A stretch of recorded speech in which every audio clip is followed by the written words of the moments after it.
Chapter 11, Reyna. At least they didn't end up on another cruise ship. The jump from Portugal had landed them in the middle of the Atlantic, where Reyna had spent her whole day on the Lido deck of the Azores Queen, shooing little kids off the Athena Parthenos, which they seemed to think was a water slide. Unfortunately, the next jump brought Reyna home. They appeared 10 feet in the air, hovering over a restaurant courtyard that Reyna recognized.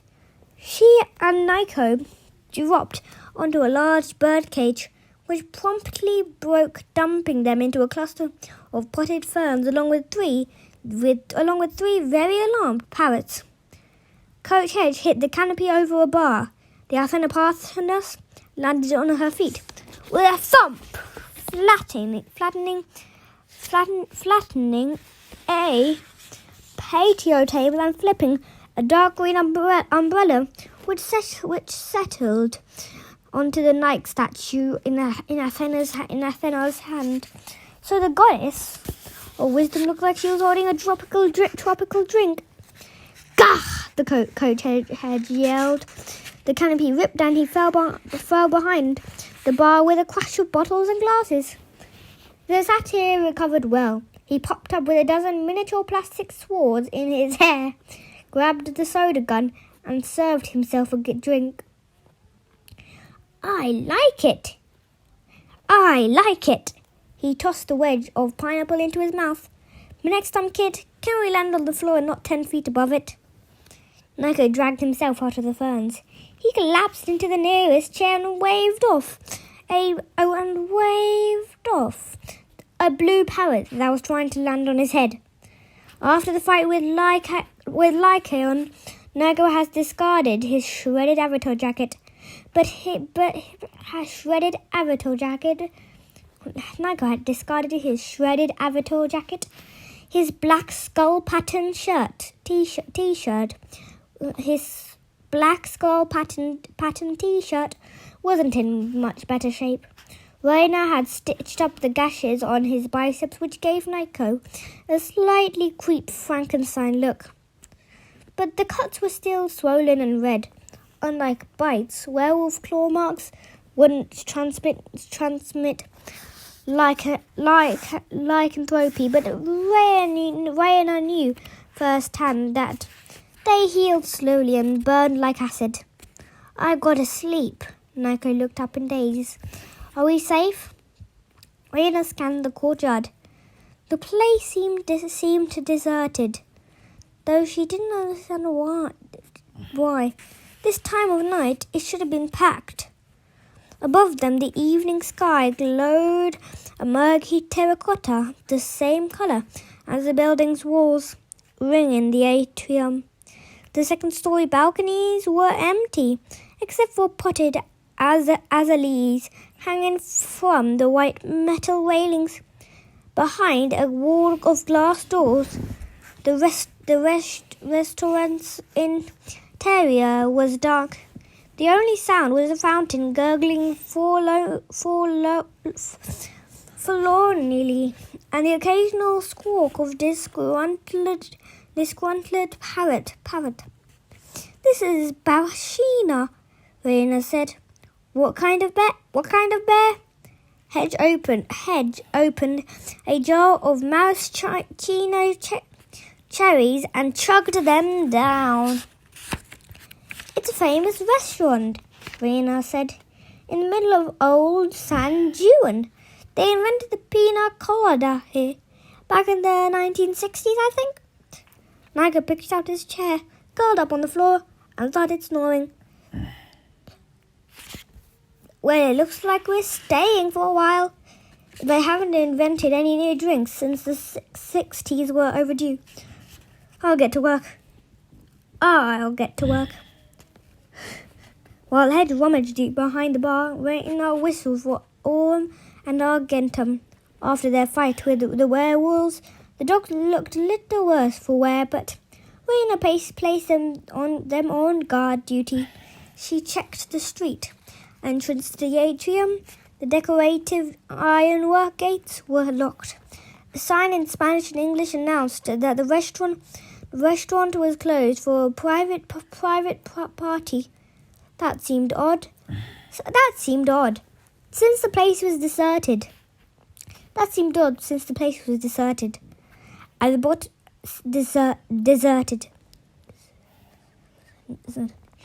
the bottom of the sign were embossed in initials HTK. These bothered Rayna, though she wasn't sure why. She peered through the gates. Fortaleza was unusually quiet. The blue cobblestone pavement was free of traffic and pedestrians.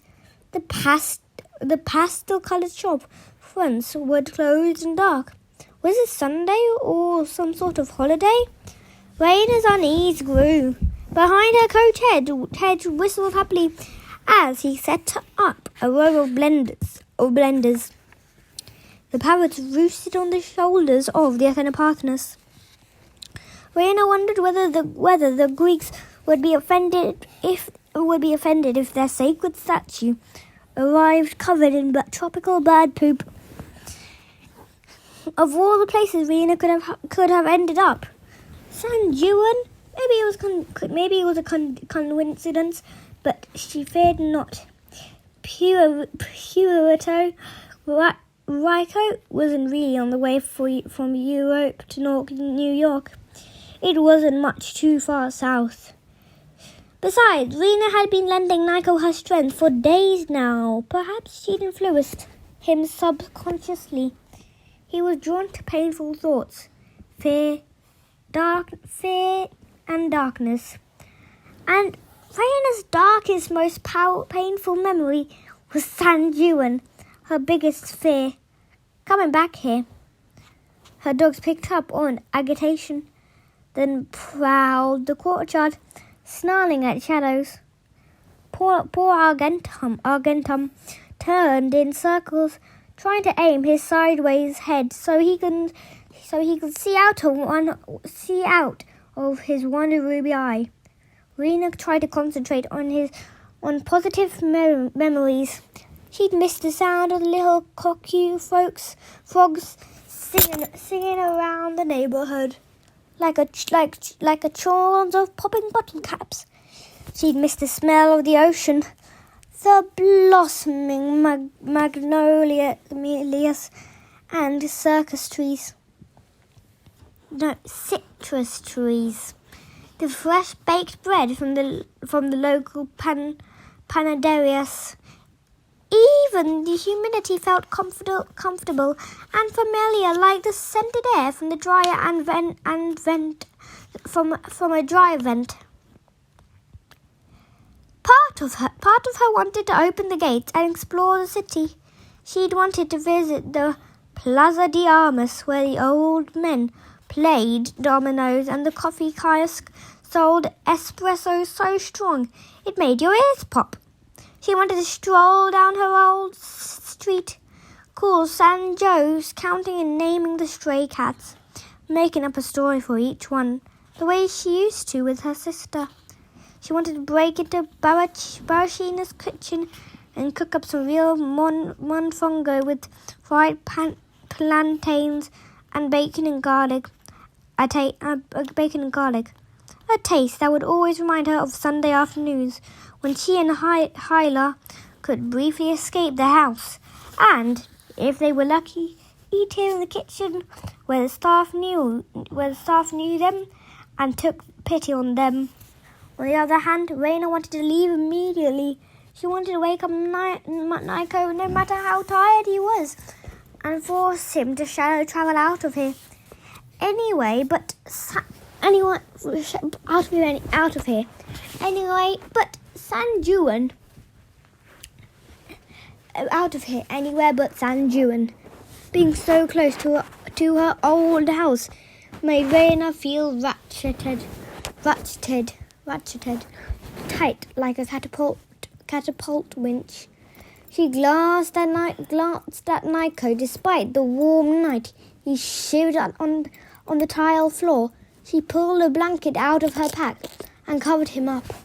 Rayna no longer felt self-conscious about wanting to protect him. For better or worse, they shared a connection now. Each time they shadow travelled, his exhaustion and torment washed over her, and she understood him a little better. Nico was devastatingly alone. He'd lost his big sister by anchor. He'd pushed away all other demigods who tried to get close to him. His experience at Camp Half-Blood, in the Labyrinth and in Tartarus had left him scared, afraid to trust anyone. Reyna doubted she could change his feelings, but she could change it. But she wanted Nico to have support. All heroes deserve that. It was the whole point of the 12th Legion. You joined forces to fight for a higher cause. You weren't alone. You made friends and earned respect. Even when you mustered out, you had a place in the community. No demigod should have to suffer alone the way Nico did. Tonight was the 25th of July. 7 more days until August 1st. In theory, that was plenty of time to reach Long Island. Once they completed their mission, Rayna would make sure Nico was recognized for his bravery. She slipped off her backpack. She tried to place it under Nico's head as a makeshift pillow, but her fingers passed right through him as if he were a shadow. She recoiled her hand, cold with dread, then tried again. This time she was able to lift his neck and slide the pillow under. His skin felt cool, but otherwise normal. Had she been hallucinating? Nico had expended so much energy travelling through shadows. Perhaps he was starting to fade permanently. If he kept pushing himself to the limit for 7 more days, the sound of a blender startled her out of her thoughts. You want a smoothie? Asked the coach. This one is pineapple, mango, orange and banana, buried under a mound of shaved coconut. I call it the Hercules. I'm all right, thanks. I'm all right. Thanks. She glanced up at the balconies ringing the atrium. It didn't seem right to her that the restaurant was empty. A private party, HDK. Coach, I think I'll scour the second floor. I don't like. A wisp of movement caught her eye. The balcony on the right. A dark shape. Above that, at the edge of the roof, several more silhouettes appeared at the orange clouds. Rayna drew her sword, but it was too late. A flash of silver, a faint whoosh, and the point of a needle buried itself in her neck. Her vision blurred. Her limbs turned to spaghetti. She collapsed next to Nico. As her eyes dimmed, she saw her dogs running towards her, but they froze in mid-bark and toppled over. At the bark, the coach yelled, "Hey!" Another whoosh. The coach collapsed with a silver dart in his neck. Rayna tried to say, Nico, wake up!" Her voice wouldn't work. Her body had been deactivated as completely as her metal dogs had. Dark figures lined the rooftop. 6 leaped into the courtyard, silent and graceful. One leaned over Rayna. She could only make out a hazy smudge of grey. A muffled voice said, "Take her." A cloth sack was wrestled over her head. Rayna wondered dimly if this was how she would die, without even a fight.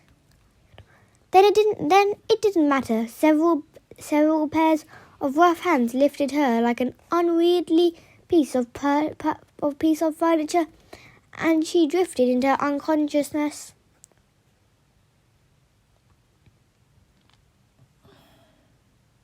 Chapter 22. Rayna. The answer came to her before she was fully conscious. The initials on the sign at Baracina, HTK. Not funny, Rayna muttered to herself.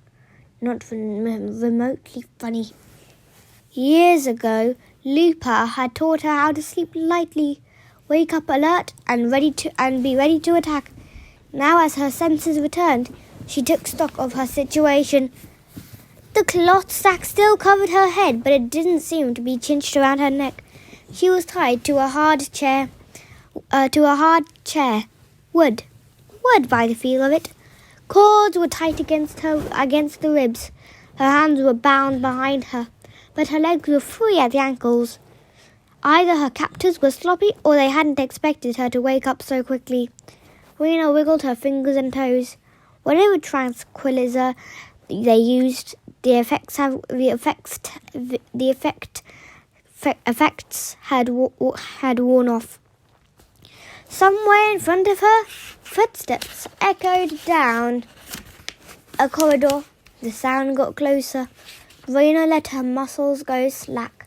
She rested her chin against her chest. A lock clinked. A door creaked open. Judging from the acoustics, Reyna was in a small room with brick or concrete walls, maybe a basement or a cell. One person entered the room. Reyna calculated the distance, no more than 5 feet. She surged upwards, spinning so the chair leg smashed against her captor's body. The force broke the chair. Her captor fell with a pained grunt. Shouts from the corridor. More footsteps. Reyna shook the cloth sack off her head. She dropped into a backward roll, putting her bound hands under her legs so her arms were in front of her. Her captor, a teeny girl in grey camouflage, lay dazed on the floor, a knife at her belt. Reyna grabbed the knife and straddled her, pressing the blade against the captor's throat. 3 more girls crowded the doorway. 2 drew knives. The 3rd knocked an arrow in her bow. For a moment, everyone froze. Her hostage carotid artery pulsed under the blade wisely. The girl made no attempt to move. Reyna ran scenarios on how she could overcome the 3 in the doorway. All of them wore grey camouflage t-shirts, faded black jeans, black athletic shoes, and utility belts, as if they were going camping or hiking or hunting. You're the hunters of Artemis, Reyna realized. Take it easy, said the girl with the bow. Her ginger hair, with the shade on the sides, long on top. She had the build of a professional wrestler. You've got the wrong impression. The girl on the floor exhaled, but Reyna knew that trick. Trying to loosen an enemy's hold, Reyna pressed the knife tighter against the girl's throat. You've got the wrong impression, Reyna said. If you think you can attack me and take me captive, where are my friends? Unharmed, right where you left them, the ginger girl promised. Look, it's 3-1 and your hands are tied. You're right, Reyna growled. Get another 6 of you in here, and it might be a fair fight. I demand to see your Lieutenant, Dahlia Grace. The ginger girl blinked. Her comrades gripped their knives uneasily. On the floors of Reyna's hostage began to shake. Reyna thought she might be having a fit. Then she realized the girl was funny. The girl's voice was a gravely whisper. Jason told me you were good. He didn't say how good. Reyna focused more carefully on her hostage. The girl looked about 16 with choppy black hair and startling blue eyes. Across her forehead glinted a circlet of silver. You're Dahlia!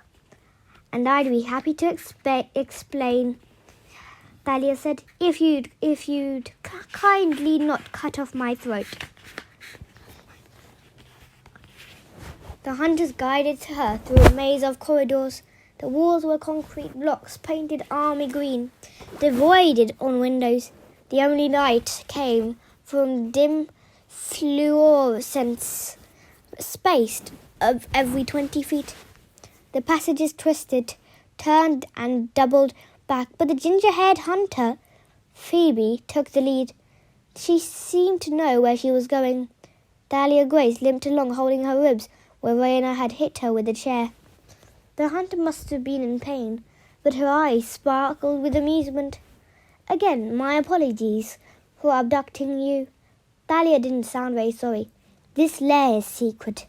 The Amazons have certain protocols. The Amazons? You work for them? With them, Dahlia corrected. We have a mutual understanding. Sometimes the Amazons send recruits our way. Sometimes if we come across girls who don't wish to be maidens forever, we send them to the Amazons. The Amazons do not have such vows. And one of the hunters snorted in disgust. Keeping my male slaves in collars and orange jumpsuits? I'd rather keep a pack of dogs any day. These males aren't slaves, Selin, Dahlia chided. Merely subservient. She glanced at Rayna. The Amazons and hunters don't see eye to eye on everything. But since Gaia began to sell, we have been cooperating closely with Camp Jupiter and Camp Half-Blood at each other's throat. Well, someone has to deal with all the monsters. Our forces are spread across the entire continent. Rayna messaged the rope marks on her wrist. I thought you told Jason you knew nothing of Camp Jupiter. That was true then, but those days are over, thanks to Hera's scheming. Dahlia's expression turned serious. How was my brother when I left him in Epirus? When I left him in Epirus, he was fine. Reyna told her what she knew. She found Dahlia's eyes distracting, electric blue, intense and alert, so much like Jason's. Otherwise, the siblings looked nothing alike. Dahlia's hair was choppy and dark. Her jeans were tattered, held together with safety pins. She wore metal chains around her neck and wrists, and her grey camo shirt sported a badge that read, "Punk is not dead, you are." Rayna had always thought of Jason Grace as the all-American boy. Dahlia looked more like the girl who robbed all-American boys at knife point in an alley. I hope he's still well, Dahlia mused. A few nights ago, I dreamed about my mother. It was unpleasant. Then I got Nico's message in my dreams about Orion hunting you. That was even less pleasant. That's why you're here. You got Nico's message. Well, we didn't rush to Puerto Rico for a vacation. This is one of the Amazon's most secure strongholds. We took a gamble that we'd be able to intercept you. Intercept us? How? And why? In front of them, Phoebe stopped. The corridor dead-ended as a set of metal doors. Phoebe tapped on them with the butt of her knife.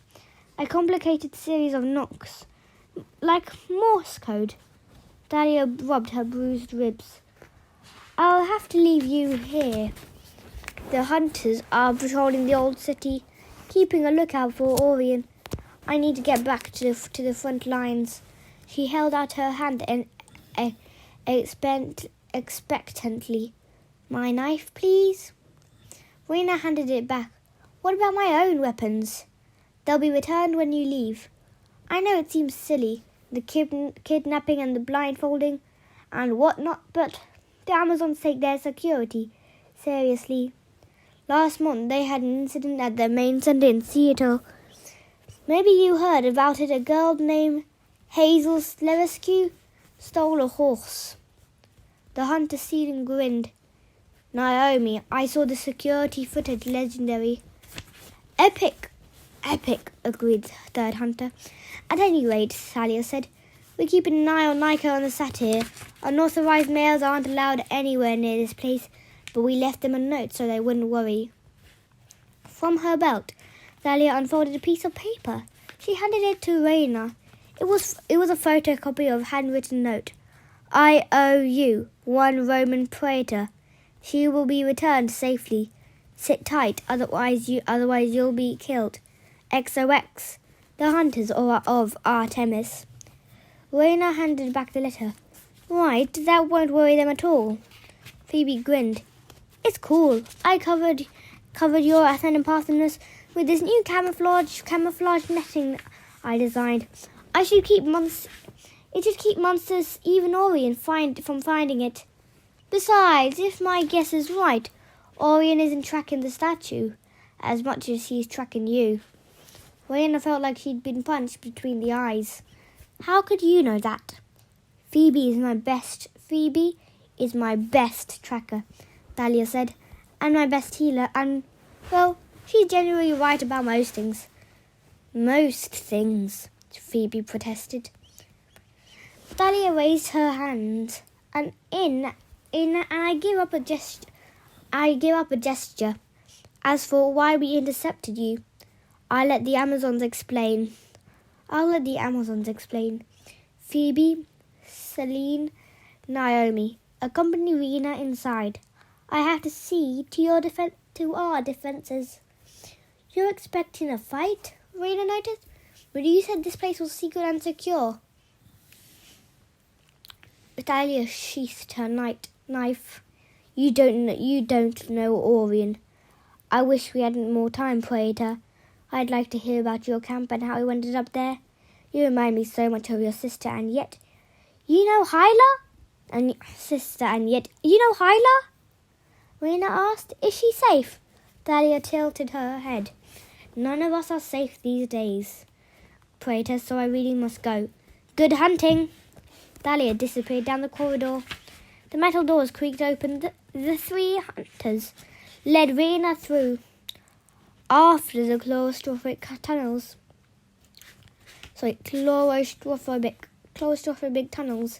the size of the warehouse took Rayna's breath away. An area of giant eagles could have done manoeuvres under the vast ceiling. 3-story rows of shells stretched into the distance. Robotic forklifts zipped through the aisles, retrieving boxes. Half a dozen young women in black trouser suits stood nearby comparing notes on their tablet computers. In front of them there were the crates labelled explosive arrows and Greek fire. 16OZ. EZ. Takeaway. Open pack. And Gryphon fillets. Bracket. Free range organic. A free range organic. Close bracket. Directly in front of them, directly in front of Rayna, behind a conference table, piled high with reports and bladed weapons, sat a familiar figure. Baby sister, Hyla rose. Here we are. Baby sister, Hyla rose. Here we are, home again. Facing certain death again. We have to stop meeting like this. Chapter 23. Rayna. Rayna's feelings weren't so much mixed. They were thrown into a blender with gravel and ice. Every time she saw her sister, she didn't know whether to hug her, cry, or walk away. Of course, she loved Hyla. Rayna would have been dead many times over if not for her sister. But their past together was beyond complicated. Hyla walked around the table. She looked good in her black leather trousers and black vest top. Around her waist glittered a cord of gold labyrinthine links. The belt of the Amazon Queen. She was 22 now, but she could have been mistaken for Rayna's twin. They had the exact same long dark hair, the same brown eyes.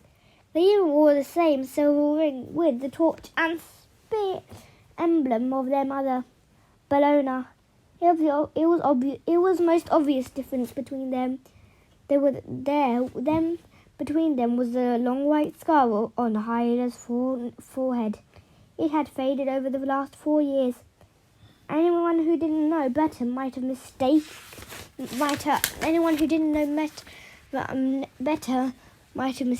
it for a worry line. But Rayna remembered the day Hyla got that scar in a duel on board the pirate ship. Well, Hyla prompted, no warm words for your sister? Thank you for having me abducted, Rayna said, for shooting me with a tranquilizer dart, putting a bag over my head and tying me to a chair. Hyla rolled her eyes. Rules are rules. As a praetor, you should understand that distribution center is one of our most important bases. We have to control access. I can't make exception, especially not for my family. I think you enjoyed it. That too. Rayna wondered if her sister was as cool and collected as she seemed. She found it amazing and a little scary how quickly Hyla had adapted to her new identity. 6 years ago, she'd been a scared big sister, doing her best to shield Rayna from their father's rage. Her main skills had been running and finding them places to hide. Then on the Circus Island, Hyla worked hard to be noticed. She wore flashy clothes and makeup. She smiled and laughed and always stayed perky, as if acting happy would make her happy. She'd become one of Circus's favourite attendants. After their island sanctuary burned, they were taken prisoner aboard the pirate's ship. Again, Hyla changed. She duelled for their freedom, out-pirated. The pirates gained the crew's respect so well that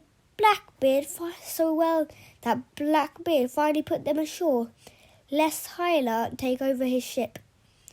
Now she'd reinvented herself again as Queen of the Amazons. Of course, Rayna understood why her sister was a chameleon. If she kept changing, she could never fossilize into the thing their father had become. Those initials on the reserve sign at the bar. Reservation sign at the Baracina.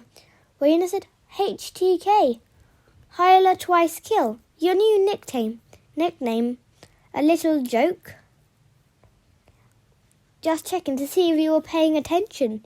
You knew we would land in that courtyard. How? Hyla shrugged. Shadow traveler's magic. Several of my followers are daughters of Hecate. It was a simple enough matter for them to pull you off course, especially since you and I share connection. Rayna tried to keep her anger in check. Hyla, of all people, should know how she would feel about being dragged to Puerto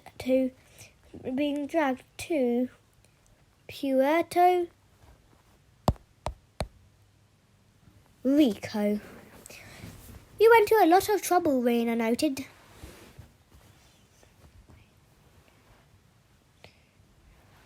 The Queen of the Amazons and the Lieutenant of Artemis both rushing to Puerto Rico's at the moment's notice to intercept. I'm guessing that's not because you missed me. Phoebe, the ginger-haired hunter, chuckled. She's smart. Of course, Hyla said. I taught her everything she knows. Other Amazons started to gather around, probably sensing a potential fight. Amazons loved violent entertainment almost as much as pirates did. Orion, Rayna guessed. That's what brought you here. His name got your attention. I couldn't let him kill you, Hyla said. It's more than that. Your mission to escort the Athena Parthenos is important. Your mission to escort the Athena Parthenos is important, but it's more than that too. This is personal for you and for the hunters. What's your game? Hyla ran her thumbs along her golden belt.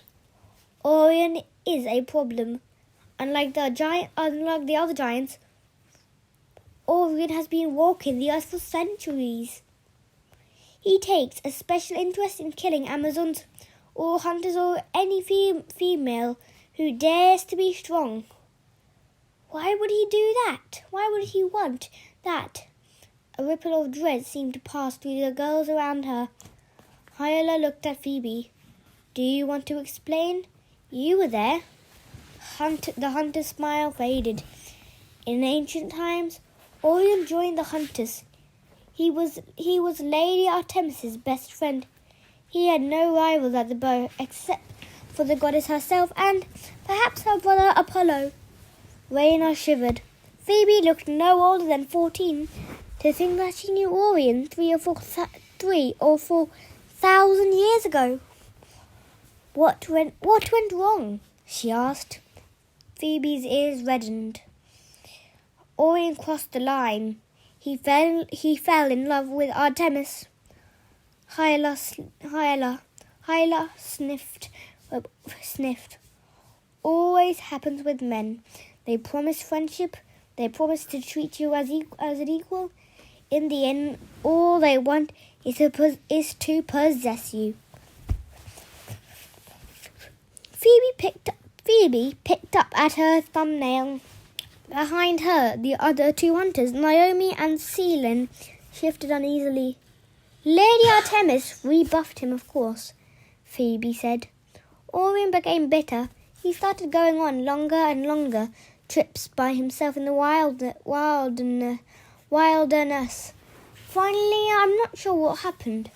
One day Artemis came back to camp and told us Orion had been killed.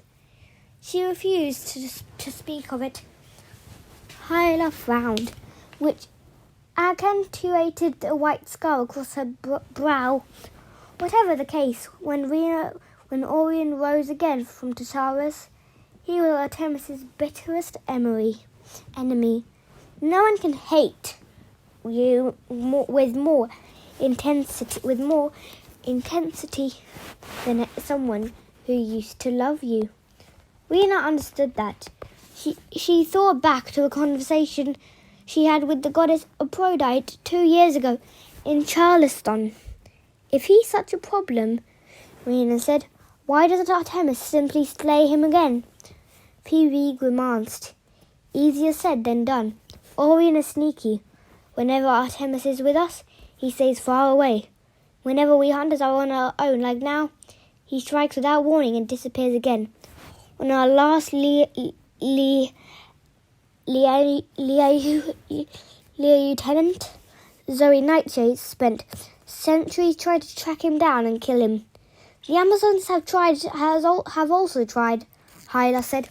Orion doesn't distinguish between us and the hunters. I think we are all reminded him too much of Artemis. He sabotages our warehouse, disrupts and distribution centers, kills our warriors.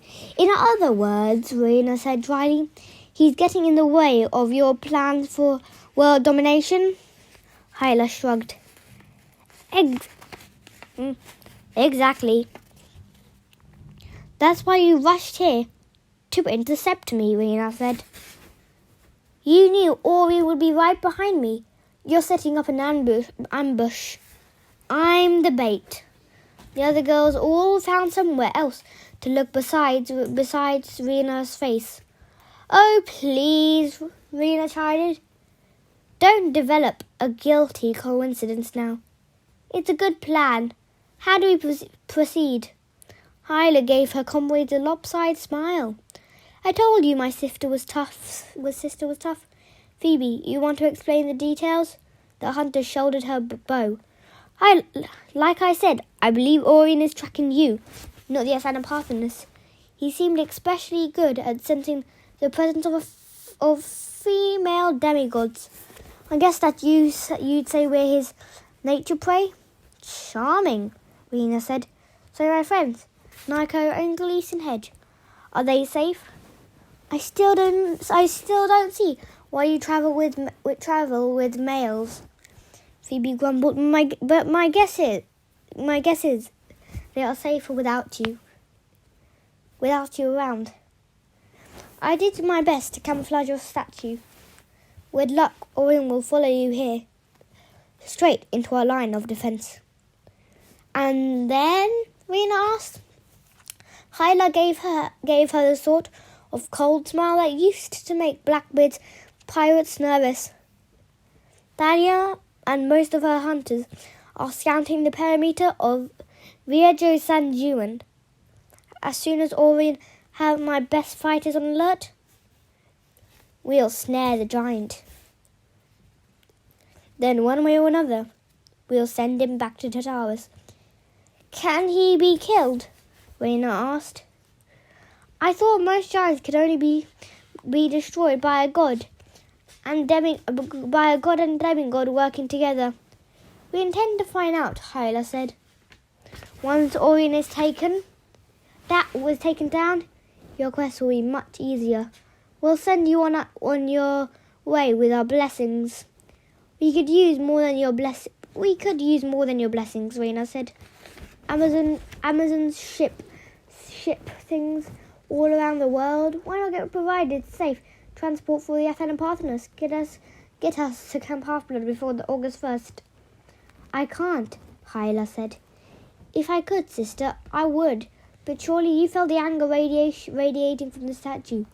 We Amazons are Horanely daughters of Ares.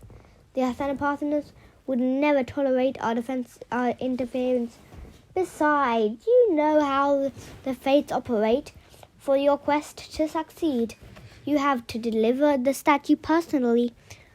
Rayna must have looked crestfallen. Phoebe shoulder bumped her like an over-friendly cat. Hey, not so glum. We'll help you as much as we can. The Amazon Service Department has repaired those metal dogs of yours, and we have some cool parting gifts. Seaton handed Phoebe a leather satchel. Phoebe rummaged inside. Let's see. Healing potions, tranquilizer darts like the ones we used on you. What else? Oh, yeah. Phoebe triumphantly produced a rectangle of folded silvery cloth. A handkerchief? Rayna asked. Better. Back up a little. Phoebe tossed the cloth on the floor. Instantly, it expanded into a 10 by 10 camping tent. It's air-conditioned, Phoebe said. Sleeps 4. It has a buffet table and sleeping bags inside. What extra gears you put in it? It will collapse with the tent. Whatever extra gear you put in it will collapse with the tent. Within reasons. Don't try to stick your giant statue in there. Seaton snickered. If your male traveling companions get annoying, you could always leave them inside. Naomi frowned. That wouldn't work, would it? Anyway, Phoebe said, these tents are great. I have one just like it. Use it all the time. When you're ready to close it up. The command word is Actaeon. The tent collapsed into a tiny rectangle. Phoebe picked it up, stuffed it into a satchel, and handed the bag to Reyna. I don't know what to say, Reyna stammered. Thank you. Aww, Phoebe shrugged. It's the least I can do for 50 feet away. A side door banged open. An Amazon ran straight towards Hyla. The newcomer wore a black trouser suit. Her long auburn hair pulled back into a ponytail. Rayna recognized her from the battle at Camp Jupiter. Kinsey, isn't it? The girl gave her a distracted nod. Praetor. She whispered something in Hyla's ears. Hyla's expression hardened. I see. She glanced at Rayna. Something is wrong. We lost contact with the outer defences. I'm afraid of Orion. Behind Rayna, the metal doors exploded. Chapter 14. Rayna. Rayna reached for her sword. Then she realized she didn't have one. Get out of here! Phoebe readied her bow. Celine and Naomi ran to the smoking doorway, only to be cut down by arrows. Phoebe screamed in rage. She returned fire as Amazons rushed forward with shields and swords. Rayna! Hyla pulled her arm. We must leave. We can't just... My guards will buy you time, Hyla shouted. Your quest must succeed. Rayna hated it, but she ran after Hyla. Then she reached the side door, and Rayna glanced back. Dozens of wolves, grey wolves like the ones in Portugal, surged into the warehouse. Amazons hurried to intercept them. The smoke-filled doorway were piled with bodies of the fallen. Ceylon, Naomi, Phoebe, the ginger-haired hunter, who had lived for 1,000 years now, was sprawled, unmoving, her eyes wide with shock, an oversized black and red arrow buried in her gut. The Amazon, Kinsey, charged forward, long knives flashing. She leapt over the bodies and into the smoke. Hyla pulled Rayna into this passageway. Together they ran. They'll all die, Rayna yelled. There must be something. Don't be stupid, sister. Hyla's eyes were bright with tears. Orion outfoxed us. He turned the ambush into a massacre. All we can do now is hold him back while you escape. You must get that statue to the Greeks and defeat Gaia. She led Reyna up a flight of stairs. They navigated a maze of corridors, then rounded a corner into a locker room. They found themselves face to face with a large grey wolf. Before the beast could even snarl, Hyla punched it between the eyes. The wolf crumbled.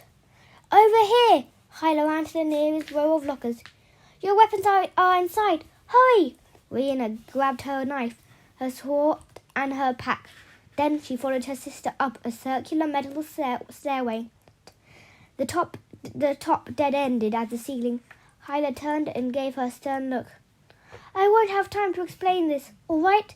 Stay strong. Stay close. Rayna wondered what could be worse than the scene they'd just left. Hyla pushed open the trapdoor and they climbed through into their old home. The main room was just as Rayna remembered. Opaque skylights glowed on the 20-foot ceilings. The stark white walls were devoid of decoration. The furniture was oak, steel, and white leather, impersonal and masculine. Both sideways of the room were hung over with terracus,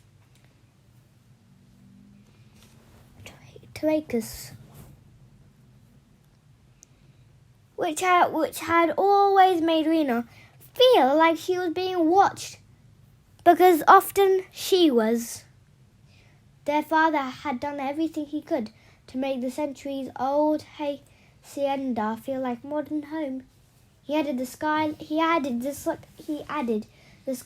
painted everything white, to make it brighter and airier, but he'd only succeeded in making the place look like a well-groomed corpse in a new suit. The trapdoor had opened into the massive fireplace. Why they have a fireplace in Puerto Rico? Reyna had never understood, but she and Hyla used to pretend the hearth was a secret hideout where their father couldn't find them. They used to imagine they could step inside and go to other places. Now Hyla had made that true. She had linked her underground lair to their childhood home. Hyla, I told you we don't have time. But I own the building now. I put the deed in my name. You did what? I was tired of running from the past, Rayna. I decided to reclaim it. Rayna stared at her, dumbfounded. You could reclaim a lost phone or a bag at the airport. You could even reclaim a hazardous waste dump. But this house and what happened here, there was no reclaiming that. Sister, Hyla said, we're wasting time. Are you coming or not? Rayna eyed the balconies, half expecting luminous shapes to flicker at the railing. Have you seen them? Some of them. Papa? Of course not, Hyla snapped. You know he's gone for good. I don't know anything of the sort. How could he come back? Why? To understand, Hyla shouted. Don't you want to know what happened to him? No, you can't learn anything from ghosts, Hyla. You of all people should realize I'm leaving, Hyla said. Your friends are a few blocks away. Are you coming with me, or should I tell them you died because you got lost in the past? I'm not the one who took possession of this place. Hyla turned on her heel and marched out of the front door. Rayna looked around one more time. She remembered her last day here, when she was 10 years old. She could almost hear her father's angry roar echoing through the main room. The chorus of wailing ghosts on the balconies. She ran for the exit. She burst into warm afternoon sunlight and found that the street hadn't changed. The crumbling pastel houses, the blue cobblestones, dozens of cats sleeping under cars in the shade of banana trees. Rayna might have felt nostalgic, except that her sister stood a few feet away facing Orion. Well now, the giant smiled. Both daughters of Bellona together. Excellent. Rayna felt personally offended. She had worked up an image of Orion as a towering, ugly demon, even worse than Polybotes, the giant who had attacked Count Jupiter. Instead, Orion could have passed for a human, a tall, muscular, handsome human. His skin was coloured of wheat toast, and his dark hair was undercut swept into spikes on top, with his black leather breeches and jerkin, his hunting knife and his bow, and quiver. He might have been Robin Hood's evil, but better-looking brother. Robin Hood's evil, better-looking brother. Only his eyes ruined the image. At first glance, he appeared to be wearing military night vision goggles. Then Rayna realized they weren't goggles. They were the work of Hephaestus, bronze mechanical eyes embedded in the giant sockets. Focusing rings spun and clicked as he regarded Rayna. Targeting lasers flashed red to green. Rayna got the uncomfortable impression he was seeing much more than her form, her heat signature, her heart rate, her level of fear. At his side he held a black composite bow, almost as fancy as his eyes. Multiple strings ran through a series of pulleys that looked like miniature steam train wheels. The grip was polished bronze, studded with dial and buttons. He had no arrow nocked. He made no threatening move. He smiled so dazzlingly, it was hard to remember he was an enemy. someone who'd killed at least half a dozen hunters and Amazons to get here. Hyla drew her knives. Reyna, go! Rayna, go! I will deal with this monster. Orion chuckled. Hyla twice kill. You have courage. So did your lieutenants.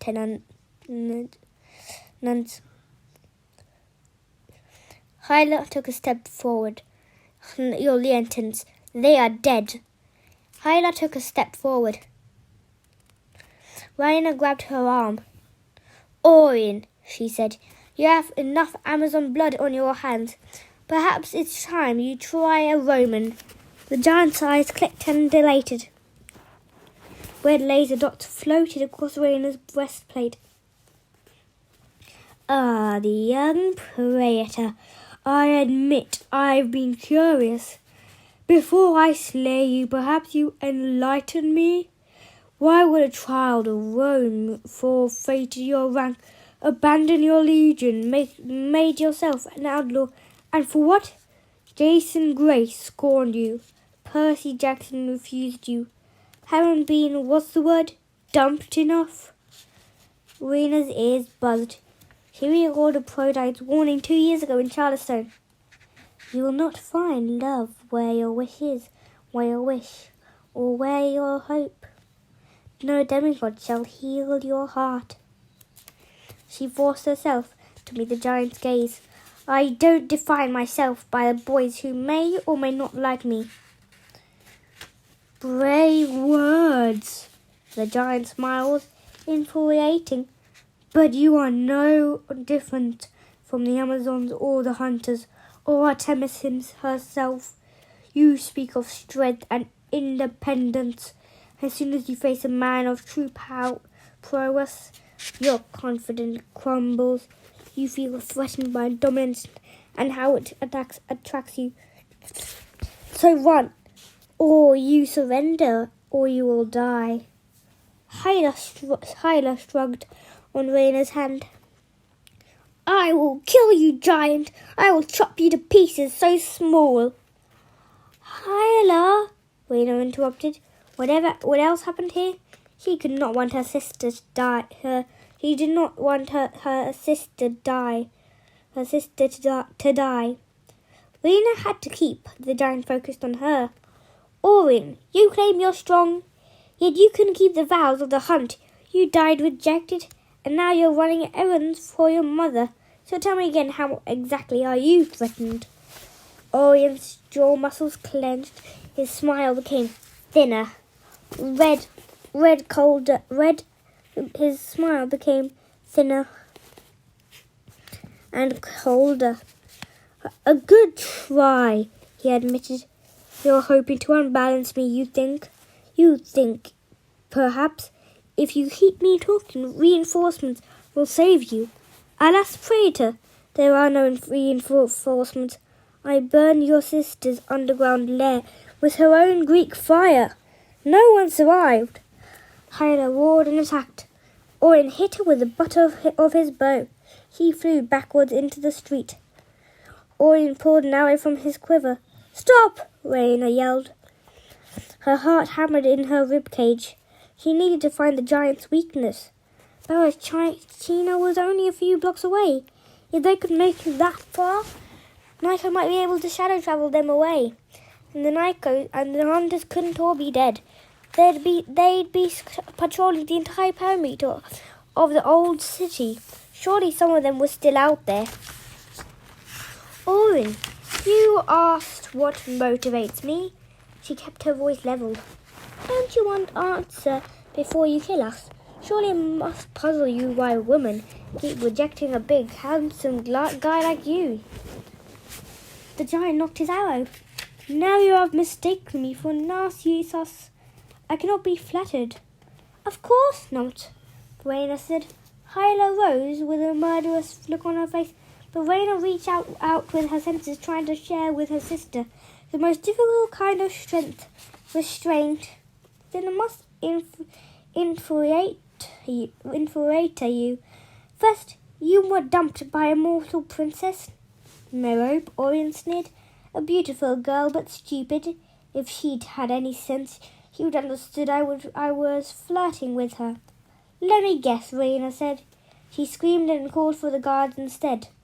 I was without my weapons this time. You don't bring your bow and knives when you're courting a princess. The guards took me easily. Her father, the king, had blinded and exiled me. Just above Rayna's head, a pebble skittered across a clay-tiled roof.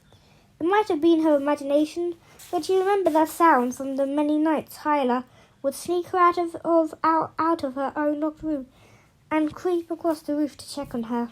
It took all of Rayna's willpower not to glance up. But you got new eyes, she said to the giant. Hephaestus took pity on you. Yes. Orion's gaze became unfocused. Rayna could tell because the laser targets disappeared from her chest. I ended up on Delos where I met Artemis. Do you know how strange it is to meet your mortal enemy and end up being attracted to her? He laughed. Praetor, what am I saying? Of course you know. Perhaps you feel for the Greeks, and I fell for Artemis. A guilty fascination and admiration that turns out to be love. But too much love is poison, especially when the love is not returned. If you do not understand that already, Reyna Ramirez Arellano, you soon will. Hyla limped forward, a knife still in her hand. Sister, why do you let this beast talk? Let's put him down. Can you? Orion mused. Many have tried. Even Artemis' own brother Apollo was not able to kill me back in ancient times. He had to use trickery to get rid of me. He didn't like you hanging out with his sister, Rayna listened for more sounds from the roofs, but heard nothing. Apollo was jealous. The giant's fingers curled around his bowstring. He drew it back, setting the bow's wheel and pulley spinning. I fear I might charm Artemis into forgetting her vows of maidenhood, and who knows? Without Apollo's interference, perhaps I would have. She would have been happier. As your servant, Hyla growled. Your meek little housewife. It hardly matters now, Orion said. At any rate, Apollo inflicted me with madness, a bloodlust to kill all the beasts of the earth. I slaughtered thousands to kill all the beasts of earth. I slaughtered thousands before my mother, Gaia, finally put a stop to my rampage. She summoned a giant scorpion from the earth. It stabbed me in the back, and its poison killed me. I owe her for that. You owe Gaia? Rayna said, for killing you? Orion's mechanical pupils spiraled into tiny glowing points. My mother showed me the truth. I was fighting against my own nature, and it brought me nothing but misery. Giants are not meant to be loved mortals or gods. Gaia helped me accept what I am. Eventually we all must return home, Praetor. We must embrace our past, no matter how bitter and dark. He nodded his chin towards the villa behind her. Just as you have done. You have your own share of ghosts, eh? Rayna drew her sword. You can't learn anything from ghosts, she had told her sister. She couldn't learn anything from giants either. This is not my home, she said. We are not alike. I have seen the truth. That sounded sympathetic.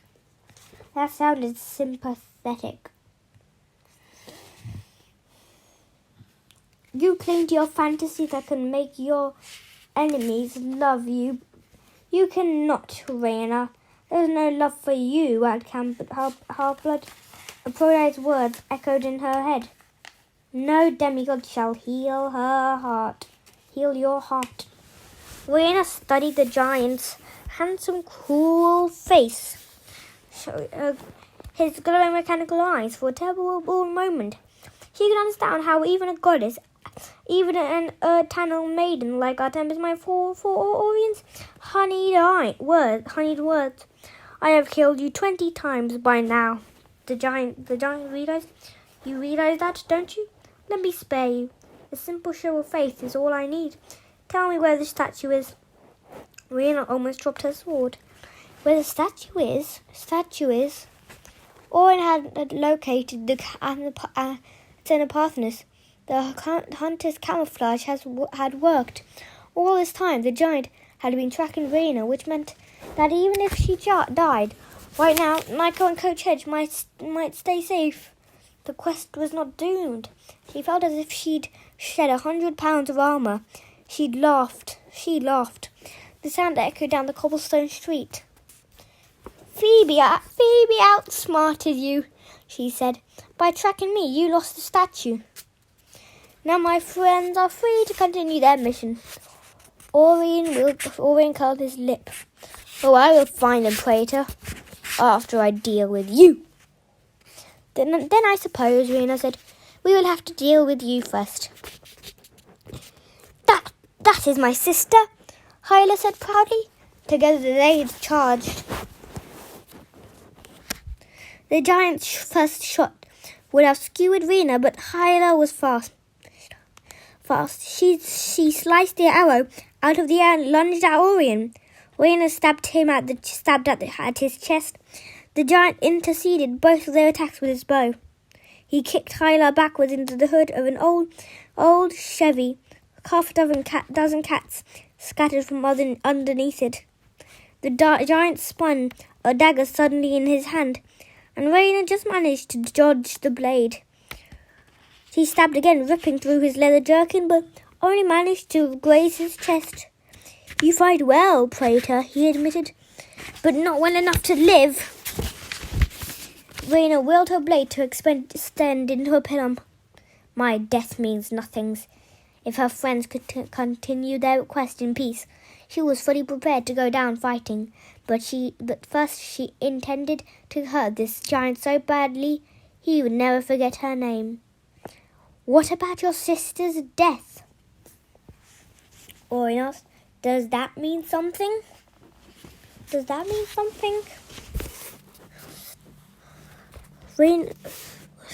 Rayna, faster than Rayna could blink, he sent an arrow flying towards Hyla's chest. A scream built in Rayna's throat, but somehow Hyla caught the arrow. Hyla slid off the hood of the car and snapped the arrow with one hand. I am the queen of the Amazons, you idiot. I wear the royal belt. With strength to give me, I will avenge the Amazons you killed today. Hyla grabbed the front bumper of the Chevy and flipped the entire car towards Orion, as easily as if she was splashing him with water in a swimming pool. The Chevy sandwich, Orion against the wall of the Chevy sandwich, Orion against the wall of the nearest house. The stucco cracked. A banana tree toppled. More cats fled. Rayna ran towards the wreckage, but the giant bellowed and shoved away the car. You will die together, he promised. 2 arrows appeared, knocked his bow, the string fully drawn back. Then the rooftops exploded with noise. Die! Gleason, die! Gleason Hedge dropped directly behind Orion, smacking his baseball bat over the giant's head so hard that Luciville slugger cracked in half. At the same time, Nico Danglo dropped in front. He slashed his side and sword across the giant's bowstring, causing pulleys and gears to zip and creak. The string recoiled with hundreds of pounds of force until it whacked Orion in the nose like a hydraulic bullwhip. Ow! Orion staggered backwards, dropping his bow. Hunters of Artemis appeared along the rooftop, shooting Orion full of silver arrows until he resembled a glowing hedgehog. He staggered blindly, holding his nose, his face streaming with golden ichor. Someone grabbed Rayna's arm. Come on! Dahlia Grace had returned. Go with her. Someone grabbed Rayna's arm. Come on! Dahlia Grace had returned. Go with her, Hyla ordered. Rayna's heart felt like it was shattering. Sister, you have to leave. Now!